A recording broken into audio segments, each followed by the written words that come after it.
Hey, good afternoon, guys. Jeff Hansen here, aka the Silver Fox, and with TBYE, the best you ever. This is where, if you're new here, this is where we give you tips and strategies on becoming the best you have ever been. Okay, just looking at there was something posted, so I had to look. All right, so what are we sharing today? Really good topic today. It is the power of uncomfortability to literally power you to success. And a lot of times, what I do. I share tips and strategies, the things I've learned, from my mentor and things like that help me really start to change and transform my life. And one of the things he taught me, he said this to me. He says, and it was so funny. He says, Jeff, do you notice that people that are unsuccessful strive to be comfortable, and people that are highly successful strive to stay uncomfortable? And I thought about that and I said, yo, that's really powerful. And then he told me, he says, Jeff, don't you understand that when you're comfortable, you won't move? And then I thought about a story I'd heard about an individual, if you're in the bed and it's late and you're in the bed and it's a cold night and you got that nice comforter on you and you're nice and warm and you're nice and comfortable, the last thing you want to do is move. The last thing you want to do is go to the bathroom. The last thing you want to do is get up and, we got remotes now and I show you how old I am, But the last thing you want to do is have to get up and do something because you're comfortable, you're warm, and you're comfortable. But on the other hand, let's say you're in the bed and it's a cold night and you have that one sheet on you and you're cold. What does that also mean? That means you're uncomfortable. That will make you get up and go find that comforter. That will make you get up and go turn the heat on or something. It'll make you move. Uncomfortability there's something called inspirational dissatisfaction, meaning whenever you are dissatisfied with something, that's when you have the power to move. That's when you have the power to change it. Because and mind you, there's levels. Because there's also a story I remember about a guy, he's going cross country. He ran out of gas, so he went into this old kind of ragged gas station. And he went in there to get some gas. And as he was coming in, he heard this sound, oh. And he was like, man, I didn't know there was wolves out here, right? So then he tells the guy, yo, hook me up with the gas, blah, blah, blah.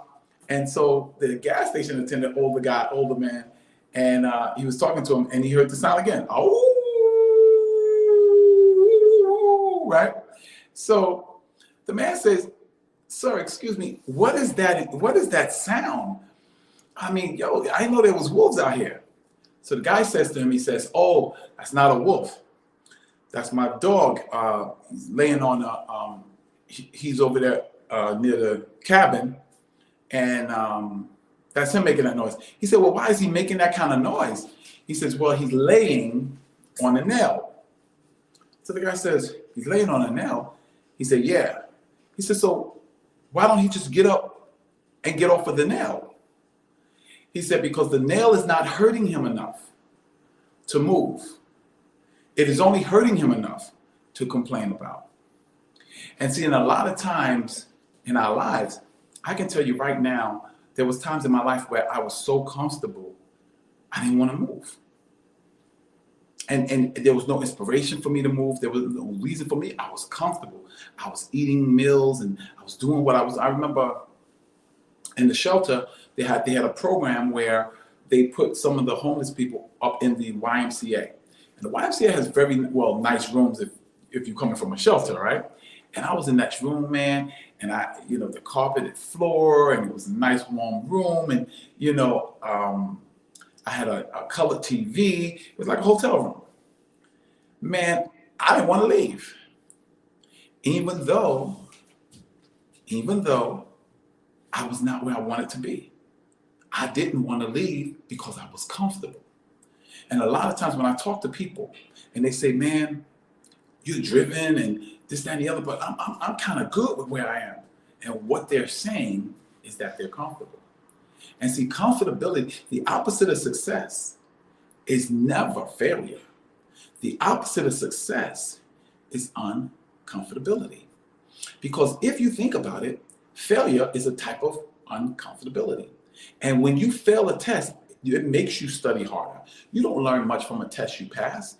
You learn more when you fail that test. And then you say, okay, I got to get better. So now you go get a tutor or you study harder. Well, the same thing in success. Let's talk about even from a fitness standpoint. From a fitness standpoint, guess what? Until you look in the mirror and you can't stand how you look or how you feel, or the doctor tells you, give you some bad news, there's not enough uncomfortability in your life to make you move or to stay consistent with a commitment that you're making to yourself. And I'm going to tell you that the power of uncomfortability, what it does is it takes that comfortability and kicks it right out the door.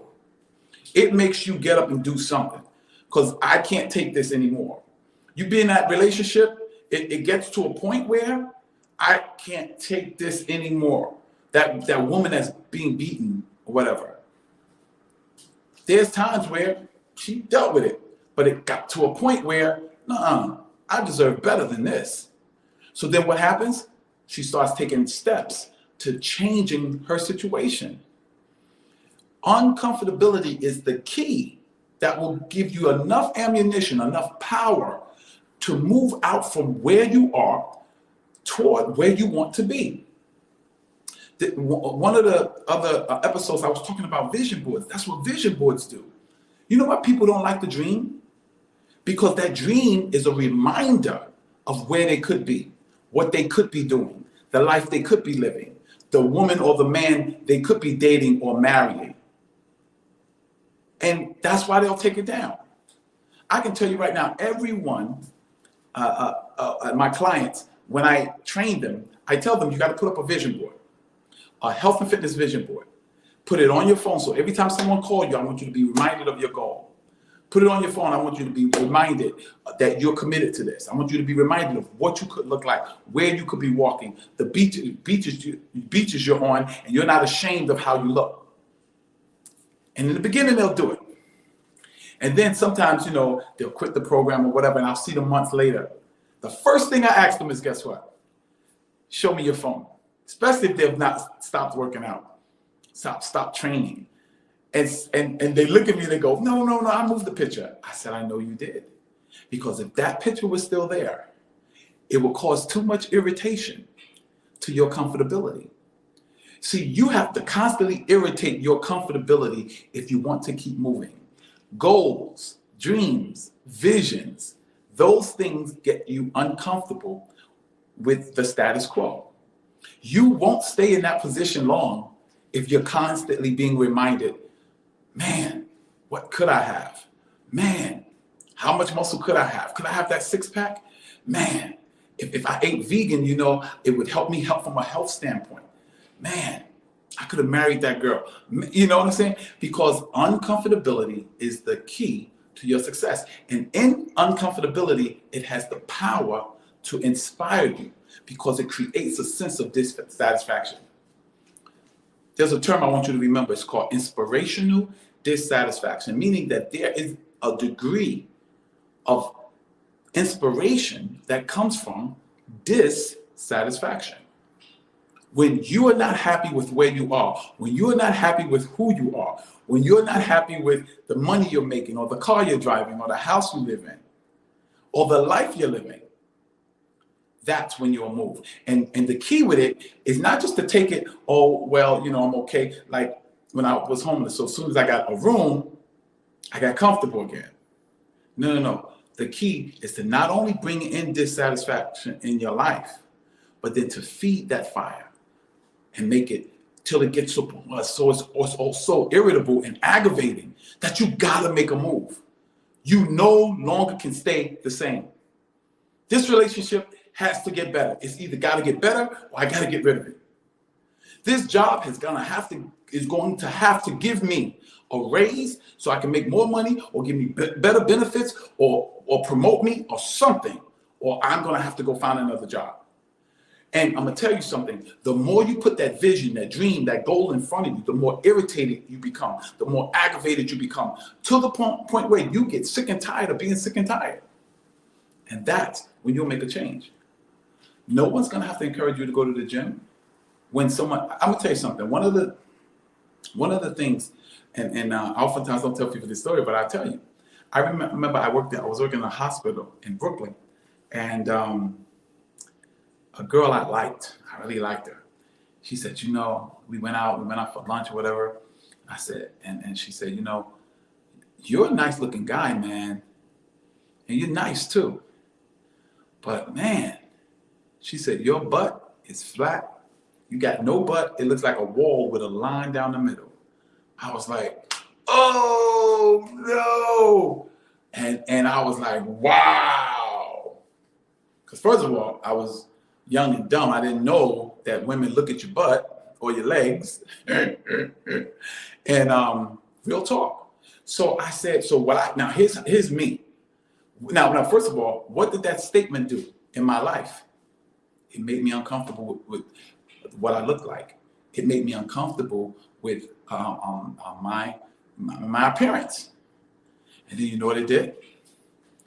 I went and studied. I said, so how can you get a butt? I studied, found out that your gluteus maximus is a muscle. When I found out that was a muscle, I was like, okay, what exercises the gluteus maximus? Squats. So I started squatting, boom, boom, boom, boom. And I mean deep squats, like no partials, all the way down, all the way up. I'm gonna tell you, till this day, I think the most impressive part of my body or my physique is my legs, because I focus on legs. And the days of my butt looking like a wall with a line is over. I got a little butt back there. But the thing is that it brought dissatisfaction into my life, and it inspired me to do something, to become better, to do better, to go where I'd never been before. It inspired me. It actually got me into weight training. Because the type of training I was doing was martial arts or running. That don't build no butt. But when you squat in heavy weight, that builds you a butt. You're going to get you a butt now. Butt and legs. See, uncomfortability will power you to make a change. But you got to keep it in front of you. You can't just think about it one time and then go away. Remember, it's what you meditate on. Remember, what you dwell upon is your request to the universe, or your request to God, your prayer to God. Your prayer is what you set your mind on. You have a mindset on that thing. So I started concentrating and focusing on the things I wanted and putting those things up around me to increase the irritability, the aggravation of where I presently was. I got tired of being 180 pounds. I got tired of being 190 pounds because my vision board had 225, 230 pounds. So I got tired of it. And the more tired I got of it, the more I drove, the more I was inspired to do something different. I got tired of eating the same old things and not gaining weight, working out, but not gaining weight. I got tired of it. So it made me change. Uncomfortability is the key to your next level. Uncomfortability is the key to your wealthy place. Uncomfortability is the key to your relationship becoming better, because you'll do one or two things. You either lead a relationship, or you sit down with your mate, your spouse, whoever it is, and say, listen, let's work on this, because we both love each other and we want our relationship to work. So let's do something different. Let's do something other than, just let this thing fall apart. And that's when change comes. You'll never change if you're the fastest in your group. You'll never change if you're the smartest in your group. You should always strive to be around people bigger, better, smarter, wealthier than you are, because that inspires, that it creates a sense of dissatisfaction. Now, you're going to enjoy some things in your life. I'm not saying don't enjoy some things in your life, but I'm saying keep some goals out there and things like that, so that there's areas of your life that you'll still strive for, that you'll still move toward. You see what I'm saying? Don't let, as Bane said in Batman, I know some of you guys don't watch the movies like that. But in the movie, The Dark Knight Rises, Bane, who's the bad guy, was fighting Batman. And as he was beating Batman up, he told Batman, he said, yo, we've been trained by the same guys. So why am I beating you? Because your success has defeated you. And what he was saying to Batman was, you got comfortable fighting gangsters and beating up gangsters and beating up muggers and stuff like that. Now you're coming against someone that's trained like you, your next level. And guess what? You're not ready. See, it's better to be prepared for an opportunity that isn't there than to have the opportunity and not be prepared. The power of uncomfortability to power you, or let me put it like this, empower you to succeed. You know what the word blessed actually means? It means empowered to prosper. Well, I'm telling you, a state of uncomfortability will move you towards your goal. A state of uncomfortability will get you to your next level. You won't even have to worry about running out of gas or using willpower. No. Because every time, just like that dog, you don't want to be that dog constantly complaining about your situation, constantly complaining about your health and fitness, constantly complaining about your weight, constantly complaining about your relationship or the money you make or the job you have or the place you live. No. Why keep complaining? Why not get up off the nail and go lay somewhere else? Why not find something that's going to satisfy you a little bit? And then set a goal to go even beyond that. See the difference with the average basketball player and a Michael Jordan is that Jordan always shot for more. If he got you down by 10 points, he wanted to beat you by 20. If he beat you by 20, he wanted to beat you by 30. If he beat you by 30, he wanted to beat you by 50. That's why he's the GOAT. That's why he's the greatest ever. And I know some people may disagree, LeBron James, Kobe Bryant. That's all well and good. I have my opinion, you have yours. Hey, I respect that.